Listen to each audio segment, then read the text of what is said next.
Hi, എൻ്റെ പേര് അനുശ്രീ. കാലിക്കറ്റ് ഹരിതം child development സെന്ററിലെ കൺസൾട്ടന്റ് സൈക്കോളജിസ്റ്റ് ആണ്. ഇന്നത്തെ വീഡിയോയിൽ നമ്മൾ ഡിസ്കസ് ചെയ്യുന്നത് ഒരു ഇമ്പൾസ് കൺട്രോൾ ഡിസോർഡർ ആയിട്ടുള്ള ക്ലെപ്റ്റോമാനിയനെ കുറിച്ചിട്ടാണ്. ഇമ്പൾസ് കൺട്രോൾ ഡിസോർഡർ അല്ലേ? അതിൽ തന്നെ ഇമ്പൾസ് എന്ന് പറയുമ്പോൾ എന്തെങ്കിലും ഒരു കാര്യം ചെയ്യാൻ വേണ്ടിയിട്ട് നമുക്ക് ആഗ്രഹമൊന്നും ഇല്ലെങ്കിലും ഒരു സിറ്റുവേഷനിൽ നമുക്ക് എന്താണ് അത് ചെയ്യാൻ വേണ്ടിയിട്ട് ഭയങ്കരമായിട്ടുള്ള ഒരു ഏർജ് ഉണ്ടാവുക. അതിനാണ് നമ്മൾ ഇമ്പൾസീവ് ആവുക അല്ലെങ്കിൽ ഇമ്പൾസ് എന്ന് പറയുന്നത്. അപ്പം ഈ ഒരു ഇമ്പൾസ് കൺട്രോൾ ചെയ്യാൻ പറ്റാത്തൊരവസ്ഥ. ഇപ്പം ഈ ഒരു ക്ലെപ്റ്റോമാനിയയുടെ കേസിൽ എന്ന് പറയുമ്പോൾ അതൊരു പാത്തോളജിക്കൽ സ്റ്റീലിംഗ് ആണ്. അതായത് എന്തെങ്കിലും ഒരു സാധനം അവരുടെ മുന്നിൽ കാണുന്ന സമയത്ത് ഒരു സിറ്റുവേഷനിൽ അവർക്ക് ആ സാധനം എടുക്കാണ്ടിരിക്കാൻ പറ്റുന്നില്ല. അങ്ങനെ ഒരു ഇമ്പൾസ്, ഒരു ഏർജ് അവർക്ക് ഉണ്ടാവുകയാണ് ചെയ്യുന്നത്. അപ്പൊ ഈ ഒരു ക്ലെപ്റ്റോമാനിയ ഉള്ള ആളുകൾ അവർക്ക് അഫോർഡബിൾ ആയിട്ടുള്ള സാധനങ്ങൾ തന്നെയാണ്, ചെറിയ ചെറിയ ചീപ്പ് ആയിട്ടുള്ള സാധനങ്ങളാണ് അവർ മോഷ്ടിക്കുന്നുണ്ടാവുക. അപ്പം റിപ്പീറ്റഡ് ആയിട്ട് അവരത് ചെയ്തുകൊണ്ടിരിക്കുന്നുണ്ടാവും. ഇവര് ഈ സാധനങ്ങൾ എടുക്കുന്ന സമയത്ത് അവർക്ക് എന്തെങ്കിലും ഒരു പേഴ്സണൽ യൂസിന് പറ്റിയ സാധനങ്ങളോ അല്ലെങ്കിൽ എന്തെങ്കിലും ഒരു മോണിറ്ററി ഗെയിൻ, അത് വിറ്റിട്ട് പൈസ ഉണ്ടാക്കുക, അങ്ങനെയുള്ള ഒരു സാധനങ്ങളൊന്നും ആയിരിക്കില്ല എടുക്കുന്നുണ്ടാവുക. ഇപ്പൊ എക്സാമ്പിൾ ആയിട്ട് പറയുകയാണെങ്കിൽ ഒരു സേഫ്റ്റി പിൻ അല്ലെങ്കിൽ ഒരു ഷോപ്പിൽ ഒരു പെന്ന് കണ്ടപ്പോൾ ആ പെൻ എടുക്കുക, അങ്ങനെയുള്ള വളരെ ചീപ്പായിട്ടുള്ള സാധനങ്ങളായിരിക്കും ഇവര് എടുക്കുന്നുണ്ടാവുക. അപ്പം അവർക്ക് അതിനെ കൊണ്ട് പ്രത്യേകിച്ച് ഗെയിനൊന്നുമില്ല, പ്രത്യേകിച്ച് ആഗ്രഹിച്ചിട്ട് എടുക്കുക എന്നുള്ള സാധനമൊന്നുമല്ല. അപ്പോഴത്തെ ഒരു ഇമ്പൾസിൽ അവരത് എടുക്കണം എന്ന് അവർക്ക് ഭയങ്കരമായിട്ട് ഏർജ് വരിക, അത് എടുക്കുക എന്നുള്ളൊരു സാധനമാണ് അവിടെ വരുന്നത്. അതേപോലെ തന്നെ ഇവർക്ക് ഈ ഒരു സമയത്ത്, ഈ ഒരു ഇമ്പൾസ് വരുന്ന സമയത്ത് ഭയങ്കരമായിട്ടുള്ള ഒരു എക്സൈറ്റ്മെന്റ് ഒക്കെ ഫീൽ ചെയ്യും. ആ ഒരു ഭയങ്കരമായിട്ടുള്ള ടെൻഷൻ, അത് എടുക്കാനുള്ള ഒരു ടെൻഷൻ ഒക്കെ ഉണ്ടാവും. അപ്പൊ അത് എടുത്തു കഴിഞ്ഞിട്ടുണ്ടെങ്കിൽ അവർക്കൊരു സാറ്റിസ്ഫാക്ഷൻ ഒക്കെ ഫീൽ ചെയ്യും. ഈ ഒരു സാറ്റിസ്ഫാക്ഷൻ ഫീൽ ചെയ്യുന്നുണ്ടെങ്കിലും ഇത് കഴിഞ്ഞ് കുറച്ച് കഴിഞ്ഞിട്ടുണ്ടെങ്കിൽ അവർക്കൊരു ഗിൽറ്റ് ഫീലിംഗ് ഒക്കെ ഉണ്ടാവാറുണ്ട്. ഇവർ ഈ മോഷ്ടിച്ച സാധനങ്ങൾ അവർ അവരുടെ ആവശ്യത്തിന് ചെയ്യണം എന്നൊന്നുമില്ല. പകരം ഈ സാധനങ്ങൾ എവിടെയെങ്കിലുമൊക്കെ കൊണ്ടുപോയി പൂഴ്ത്തി വെക്കാം, അല്ലെങ്കിൽ അത് മറ്റാർക്കെങ്കിലൊക്കെ ഡൊണേറ്റ് ചെയ്യാം, അല്ലെങ്കിൽ കുറച്ച് കഴിയുമ്പോൾ ഗിൽറ്റ് വരുന്ന സമയത്ത് ഇവർ തന്നെ ഇത് എടുത്ത സ്ഥലത്ത് തന്നെ കൊണ്ടുപോയി വെക്കാം, അല്ലെങ്കിൽ അത് കളയുക, എങ്ങോട്ടെങ്കിലും കളയുകയൊക്കെ ചെയ്യാം. അപ്പം ഈ ഒരു തെഫ്റ്റ് അവർ ചെയ്യുന്നത്, മോഷണം ചെയ്യുന്നത് ഒറ്റയ്ക്കായിരിക്കും. ഒരു കൂട്ടാളിയെ കൂട്ടിയിട്ടോ മറ്റുള്ളവരുടെ കൂടെ പ്ലാൻ ചെയ്തിട്ടൊന്നും ആയിരിക്കില്ല ചെയ്യുന്നുണ്ടാവാം. ഇത് ചെയ്യുന്ന സമയത്ത് അവർക്ക് എന്താ ഒരു സിറ്റുവേഷനിൽ എത്തുമ്പോൾ അവിടുന്ന് പെട്ടെന്ന് ഒരു ഇമ്പൾസ് തോന്നുകയാണ്. അപ്പൊ ആ ഒരു സമയത്ത് ചെയ്യുന്ന ഒരു തെഫ്റ്റാണ്, അല്ലാതെ ഇതൊരു പ്ലാൻ ചെയ്ത് മുൻകൂട്ടി ആളുകളെ കൂട്ടി ചെയ്യുന്ന ഒരു കാര്യമൊന്നുമല്ല. ഇപ്പൊ ഇവര് ഈ മോഷ്ടിക്കുന്ന സമയത്ത് അവരിങ്ങനെ റിപ്പീറ്റഡ് ആയിട്ട് അത് ചെയ്തുകൊണ്ടിരിക്കില്ലേ, ഈ ഗിൽറ്റ് ഒക്കെ വന്നു കഴിഞ്ഞാലും പിന്നെ അവരത് റിപ്പീറ്റഡ് ആയിട്ട് ചെയ്തുകൊണ്ടിരിക്കും. അപ്പൊ ഇങ്ങനെ ചെയ്യുന്ന ഈ എപ്പിസോഡ്സുകൾക്കിടയിലൊക്കെ അവർക്ക് ഭയങ്കരമായിട്ടുള്ള ഒരു ആൻസൈറ്റിയും അതുപോലെ നിരാശയും ഒരു കുറ്റബോധവും കാര്യങ്ങളൊക്കെ ഉണ്ടാവുന്നുണ്ടാവും. എന്നാൽ ഇതൊന്നും അവരെ ഇതിൽ നിന്ന് പിന്തിരിപ്പിക്കില്ല, അവരത് വീണ്ടും വീണ്ടും ചെയ്തുകൊണ്ടിരിക്കും. അപ്പം ഈ ഒരു കാര്യം ചെയ്യുന്നുണ്ട്, ഈ ഗിൽറ്റ് ഒക്കെ ഉണ്ടാവുന്നത് കൊണ്ടും നിരാശയും കാര്യങ്ങളൊക്കെ ഉണ്ടാവുന്നതുകൊണ്ട് ഇവരുടെ സെൽഫ് എസ്റ്റീം പൊതുവെ കുറവായിട്ട് കാണാറുണ്ട്. പിന്നെ ഈ ഒരു അഡോളസെന്റ് പീരീഡിലുള്ള കുട്ടികളിലാണ് ഇത് കൂടുതലായിട്ടും കണ്ടുവരുന്നത്.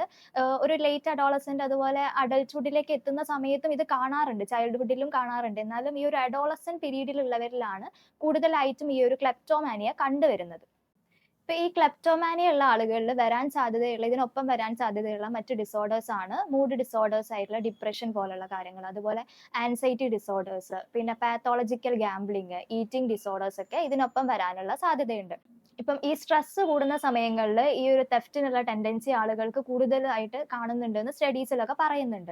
ഇപ്പം എന്തെങ്കിലും ഒരു ഫാമിലി ഇഷ്യൂസ് ഉണ്ട്, അല്ലെങ്കിൽ ഒരു ബ്രേക്കപ്പ് നടന്നിരിക്കുകയാണ്, അല്ലെങ്കിൽ എന്തെങ്കിലും മറ്റ് സ്ട്രെസ്സുകൾ, വർക്ക് പ്ലേസിലുള്ള സ്ട്രെസ്, അത്തരത്തിലുള്ള എന്തെങ്കിലും സ്ട്രെസ്സുകൾ, അല്ലാതെ ഇന്റർപേഴ്സണൽ റിലേഷൻഷിപ്പിൽ വരുന്ന പ്രശ്നങ്ങൾ കൊണ്ടൊക്കെ ഉണ്ടാവുന്ന സ്ട്രെസ് കൂടുന്ന സമയത്ത് അത് ആളുകളെ ട്രിഗർ ചെയ്യാറുണ്ട്. അപ്പോൾ അവർക്ക് ഈ ഒരു ടെൻഡൻസി കൂടി, ഈ ഒരു ഏർജ് കൂടുന്നതായിട്ട് സ്റ്റഡീസിലൊക്കെ പറയുന്നുണ്ട്. പിന്നെ ഈ ഒരു ക്ലെപ്റ്റോമാനിയ ഉള്ള ആളുകൾ ഫേസ് ചെയ്യുന്ന മറ്റ് ബുദ്ധിമുട്ടുകൾ എന്ന് പറയുമ്പോൾ, ഇപ്പൊ അവർ ഹോസ്റ്റലിലൊക്കെ താമസിക്കുന്ന ഒരു അഡോളസെന്റ് അല്ലെങ്കിൽ ഒരു അഡൽട്ടിൽ, ഒരു ലേറ്റ് അഡോളസെന്റിലൊക്കെ ഉള്ള ആളുകളാണെന്നുണ്ടെങ്കിൽ അവർക്ക് എന്താ ഇത് ചെയ്യുന്ന സമയത്ത് ഹോസ്റ്റലിലുള്ള കുട്ടികളുടെ സാധനങ്ങളൊക്കെ ചിലപ്പോൾ അവർ എടുക്കുന്നുണ്ടാവും. അപ്പൊ അത് മറ്റുള്ളവർ കണ്ട്, മറ്റു കുട്ടികൾ കണ്ടു കഴിഞ്ഞിട്ടുണ്ടെങ്കിലൊക്കെ അതിനുമായി ബന്ധപ്പെട്ടുണ്ടാവുന്ന മറ്റ് പ്രശ്നങ്ങളൊക്കെ അവർ ഫേസ് ചെയ്യുന്നുണ്ടാവും.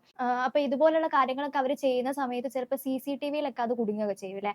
അപ്പൊ അങ്ങനെ ഉണ്ടാവുന്ന സമയത്ത് മറ്റ് ലീഗൽ ഇഷ്യൂസോ കാര്യങ്ങളൊക്കെ വരാനുള്ള സാധ്യതയുണ്ട്, പോലീസ് കേസുകളൊക്കെ വരാനുള്ള സാധ്യതകളൊക്കെ ഉണ്ട്. ഇപ്പൊ ഈ ഒരു തെഫ്റ്റ് ചെയ്യുന്ന ആൾക്ക് ഒരു പാർട്ട്ണറൊക്കെ ഉണ്ടെന്നുണ്ടെങ്കിൽ അവരുടെ റിലേഷൻഷിപ്പിലൊക്കെ ചിലപ്പോൾ ഇഷ്യൂസ് ഉണ്ടാവാനൊക്കെ ഉള്ള സാധ്യത ഉണ്ട്. അതേപോലെ തന്നെ ഇങ്ങനെയുള്ള തെഫ്റ്റ് ചെയ്യുന്നത് ഫാമിലിയിലൊക്കെ അറിഞ്ഞു കഴിയുമ്പോൾ ഫാമിലിയിലും അതിനെ സംബന്ധിച്ചുള്ള പല പ്രശ്നങ്ങളും ഉണ്ടാവാനുള്ള സാധ്യത ഉണ്ട്. അപ്പം ഇതുകൂടാതെ ഈ ഒരു ചെയ്യുന്നത് അവർക്ക് ഓൾറെഡി ഗിൽറ്റ് ഉള്ള കാര്യമാണെങ്കിൽ പോലും അതിന്റെ കൂടെ ഇത്തരത്തിലുള്ള പ്രശ്നങ്ങളും കൂടെ അവർ ഫേസ് ചെയ്യേണ്ടതായിട്ട് വരുന്നുണ്ടാവും. ഇപ്പം ഒരാൾ അറിഞ്ഞുകൊണ്ട് അവർക്ക് ആവശ്യമുള്ള ഒരു സാധനം ഇപ്പൊ കയ്യിൽ പൈസ ഇല്ലാത്തത് കൊണ്ടൊക്കെ എടുക്കുകയാണെന്നുണ്ടെങ്കിൽ അത് നമ്മൾ ക്ലെപ്റ്റോമാനിയയിൽ ഉൾപ്പെടുത്തുന്നില്ല. അതേപോലെ തന്നെ എന്തുകൊണ്ടാണ് ഈ ക്ലെപ്റ്റോമാനിയ വരുന്നത് എന്ന് ചോദിച്ചു കഴിഞ്ഞിട്ടുണ്ടെങ്കിൽ അതിന് കൃത്യമായിട്ടുള്ള ഒരു ആൻസർ ഇല്ല എന്നുള്ളതാണ്. ഇപ്പം സ്റ്റഡീസിലൊക്കെ ഇങ്ങനെ പറയുന്നുണ്ട്, അതായത് ബ്രെയിനിലുള്ള നമ്മുടെ ന്യൂറോ ട്രാൻസ്മിറ്റേഴ്സിന്റെ ഇംബാലൻസ് കാരണങ്ങൾ കൊണ്ടൊക്കെ ആയിരിക്കാം വരുന്നത് എന്നുള്ള രീതിയിൽ ഇപ്പോഴും സ്റ്റഡീസ് നടന്നുകൊണ്ടിരിക്കുന്നുണ്ട്.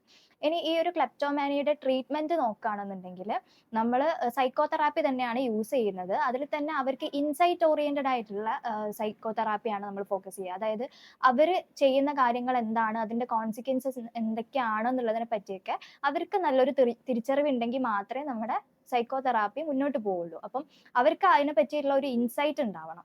ഇനി ബിഹേവിയർ തെറാപ്പി യൂസ് ചെയ്യാം, അതേപോലെ തന്നെ അവേഴ്സീവ് കണ്ടീഷനിങ് ഒക്കെ യൂസ് ചെയ്തിട്ട് അവർക്ക് ഈ ഒരു തെഫ്റ്റ് എന്നുള്ള സാധനം, ഒരു ഇമ്പൾസ് ഉണ്ടാവുന്നത് കുറയ്ക്കാൻ വേണ്ടിയിട്ട്, ആ ഒരു മോട്ടിവേഷൻ കുറയ്ക്കാൻ വേണ്ടിയിട്ടുള്ള കാര്യങ്ങളാണ് നമ്മൾ ചെയ്യുന്നുണ്ടാവും. ഇപ്പൊ ഈ ഒരു ക്ലെപ്റ്റോമാനിയ എന്ന് പറയുന്നത് നമ്മൾ ട്രീറ്റ്മെന്റ് എടുത്തു കഴിഞ്ഞാലും റിലാപ്സ് വരാൻ കൂടുതൽ ചാൻസ് ഉള്ള ഒരു കണ്ടീഷനാണ്. അവർക്ക് പിന്നെയും അത് ചെയ്യാനുള്ള, അങ്ങനെ ഒരു സിറ്റുവേഷൻ ഉണ്ടാവുന്ന സമയത്ത് പിന്നെയും അത് ചെയ്യാനുള്ള ഒരു ടെൻഡൻസി ഒക്കെ കാണിക്കാം. അപ്പൊ ഇത്തരത്തിലുള്ള കേസുകളിൽ അതിന്റെ കൂടെ മെഡിക്കേഷൻസ് കൊടുക്കാറുണ്ട്. ഇപ്പം SSRI group of drugs use ചെയ്തിട്ട് അവരുടെ ഈ ഒരു എടുക്കാനുള്ള ഇമ്പൾസിവിറ്റി കുറയ്ക്കാൻ വേണ്ടിയിട്ടും അവരുടെ ഒരു ബിഹേവിയർ മോഡിഫിക്കേഷൻ വരുത്താൻ വേണ്ടിയിട്ടൊക്കെ ഇത്തരത്തിലുള്ള ഡ്രഗ്സും കൂടെ യൂസ് ചെയ്യുന്നുണ്ട്.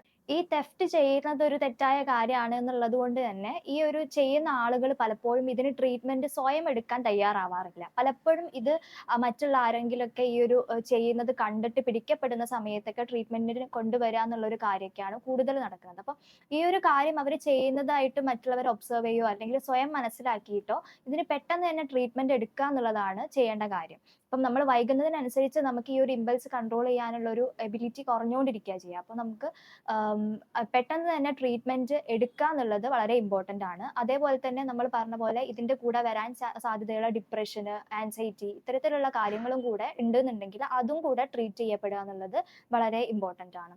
അപ്പം ഇത്തരത്തിലുള്ള സിംറ്റംസ് നിങ്ങളുടെ കുടുംബത്തിലോ ആർക്കെങ്കിലും ഒക്കെ കാണുകയാണെന്നുണ്ടെങ്കിൽ തീർച്ചയായിട്ടും ഒരു സൈക്കോളജിസ്റ്റിന്റെ സഹായം തേടുക. ഇത്തരത്തിലുള്ള ഡിസ്കഷൻസുമായിട്ട് മറ്റൊരു വീഡിയോയിൽ വീണ്ടും കാണാം.